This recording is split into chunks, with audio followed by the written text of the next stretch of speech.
E já de volta, o último bloco do nosso programa Vida e Saúde. Ah, que peninha. Eu também estou dizendo a mesma coisa. Depois, com uma personalidade dessa que está do meu lado aqui, respondendo tudo com maestria, com sabedoria, é claro que a gente está aprendendo.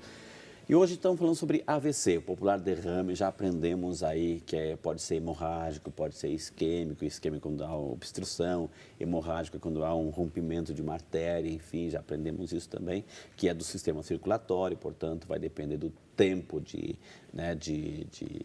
sobrevida, o tempo de resgate dessa pessoa. Então, tudo isso estamos aprendendo hoje no Vida e Saúde com a doutora Cíntia Herrera, ela que é médica neurologista. Se tem alguém que entende, está aqui hoje, doutora.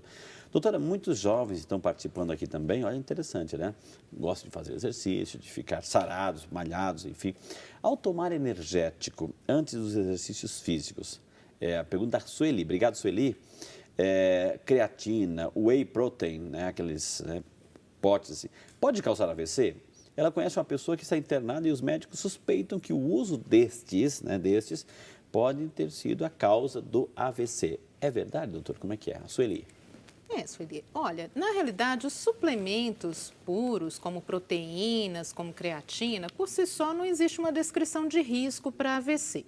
O problema é que pessoas que tendem a tomar esses suplementos, muitas vezes estão em busca de massa muscular ganha de forma rápida e às vezes podem apelar para o uso de anabolizantes, que são hormônios esteroides sintetizados, eles são artificiais e esses hormônios eles podem ter efeitos na corrente sanguínea, no sistema circulatório, de modo a causar hipertensão, distúrbios do ritmo cardíaco, o coração pode ter arritmia, inclusive o coração pode crescer, pode ter uma hipertrofia pelo uso dos anabolizantes.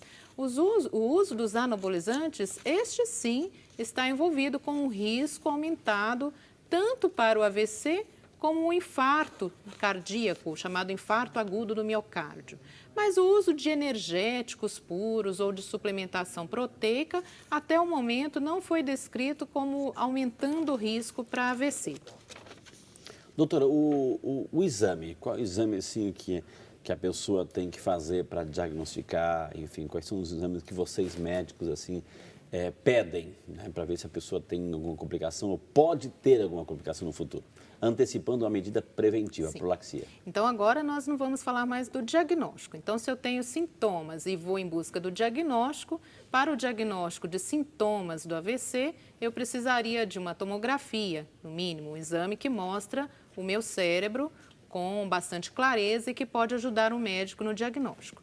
Porém, se eu estou em busca de um diagnóstico preventivo, ou seja, qual é o meu risco para ter AVC, corro o risco de ter AVC logo após os 55, ou vou ter AVC, isto depende de uma consulta clínica, de uma avaliação clínica geral, que vai levar em conta a presença da hipertensão arterial, exames laboratoriais para detectar os níveis de colesterol, a presença ou não de um diabetes, ainda que não tenha sintomas, mas essa pessoa pode ter desenvolvido diabetes. A avaliação cardíaca para saber se essa pessoa tem arritmias que podem favorecer o aparecimento de AVC. Basicamente, essa investigação ela é muito baseada no perfil que o paciente te conta, familiar, ou seja, na minha família eu tenho tantas pessoas com hipertensão, eu tenho uma tendência para o diabetes, ou na minha família somos todos obesos, eu também estou ganhando peso. Então, esse perfil traçado no momento da consulta pode ajudar o médico a estimar o risco. Mas em termos de complexidade de exame, um exame tecnológico que possa prever o AVC no futuro, isso ainda não existe. Na realidade, existem pesquisadores que dizem que o aparelho que prevê se você vai ter ou não um AVC no futuro é um medidor de pressão arterial. Então, você medir a sua pressão arterial uma vez a cada 6 meses, ainda que você seja jovem, ativo, que não tenha fatores de risco clássico, esse aparelho pode te ajudar muito a prever o risco de um AVC. Mas o exame propriamente dito, que prevê o AVC, isso ainda não existe. Doutora, a gente começou o programa mostrando aquela senhora que estava com um cachorrinho na mão. Vamos, assim, chamar essa uma outra matéria, né, uma outra imagem decorrente dessa matéria. Vamos a ela. Os sintomas dele foram iguaizinhos ao meu, só que o dele paralisou as patinhas, né?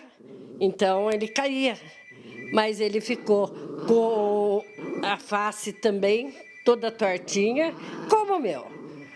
Uma parte só, e fomos para o hospital veterinário. Durante o tratamento ali, ele teve 2 convulsões. Mas, olha, vocês podem ver, ele não tem... Vai lá, Sônia. Ele não tem nenhuma sequela.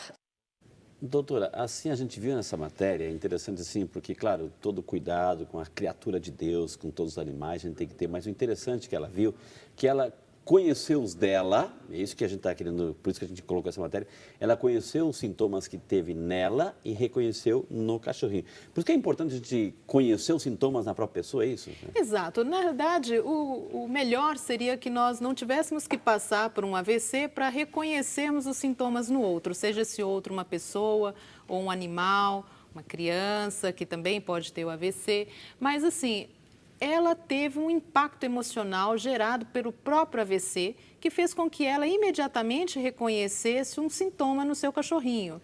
E isso poderia ter acontecido também de reconhecer o sintoma num vizinho, num amigo, num parente, e teria sido fundamental para que essa pessoa pudesse receber o auxílio precoce. E aquela foto das quatro letrinhas, vamos colocar as fotos aí para encerrar, com chave de ouro, assim, ali, ó, né? Eu vou lembrar que o Dia Nacional de Conscientização do Combate ao AVC é dia 29 de outubro e existe uma campanha bastante interessante do Ministério da Saúde que, através da sigla SAMU, que é o Serviço de Emergência 192, faz com que você lembre imediatamente dos principais sintomas que uma vítima de AVC pode ter.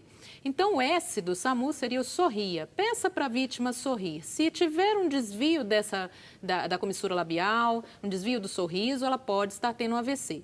Peça para essa pessoa levantar os 2 braços como se fosse abraçar alguém. Se um desses braços não se move ou move de maneira menos potente que o outro braço, ela pode estar tendo, sim, um AVC. O M do SAMU equivale à música. Tente cantarolar ou peça para a pessoa cantarolar ou falar uma frase ou repetir alguma coisa. Se ela tiver dificuldade de te entender e repetir o que você está pedindo para que ela repita, ela pode estar tendo, sim, um sintoma de AVC. Então, o desvio da rima labial, a perda da força e a alteração da linguagem são 3 importantes sintomas que devem fazer com que você busque urgentemente, através do 192, o auxílio médico. Maravilha, gente. E com essas informações, infelizmente o tempo aqui está...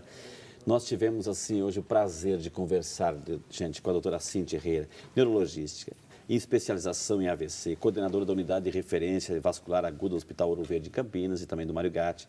Quem quiser entrar em contato, olha só o e-mail que está aí na tela de sua disposição, gente. Doutora, DRA, _Cíntia, com Y, TH, resende@yahoo.com. Cíntia, resende@yahoo.com para você aí entrar em contato. Quem é a dona Maria Resende? Mamãe, um grande abraço, um beijo. Tá me assistindo. Doutora, nosso muito obrigado em nome do Vida e Saúde. Foi uma aula, a senhora se comunica muito bem. E se entrarmos em contato, a senhora pode voltar, não? Quando me convidarem. Muito obrigada. Doutora, de coração, foi um grande prazer. Muito obrigada. Vou pedir licença aqui, muita gente também pede oração aqui no nosso programa, viu? Mas eu quero rezar para os médicos hoje, muito bem representado aqui pela doutora Cíntia. Gente, que programaço, hein? Que programaço de hoje, mas ela vai voltar, não fica triste não, viu? Muitas perguntas a gente não pôde fazer, o tempo também aqui, mas ela vai voltar. Mas agora eu quero encerrar o programa ao lado da imagem de São Peregrino, com tantas intenções, com tantos pedidos, com tantas perguntas, pedindo uma oração. Vamos rezar juntos. Vamos rezar pelos médicos, pelos especialistas, pelos neurocirurgiões, enfim, representados hoje pela doutora Cíntia, que esteve aqui no programa, que está aqui no programa. Vamos rezar por todos os agentes da saúde. Quero rezar também por todos aqueles anjos da guarda que todos os dias estão cuidando de um doente, contando historinha, ajudando na refeição, na medicação, na higienização. Parabéns você que é esse anjo da guarda. E acima de tudo, você que está doente, talvez enfrentando, já teve um AVC, está se recuperando, outro tipo de doença. Faça a sua parte, não desanime, receba as orientações médicas, vamos cumprir isso, né? O milagre consiste quando a gente faz a nossa parte. Deus nunca vai fazer aquilo que nos compete. Faça bem a sua parte. Então, ao lado da imagem de São Peregrino, nós invocamos a bênção do Senhor sobre você e sua família. O Senhor esteja convosco, Ele está no meio de nós.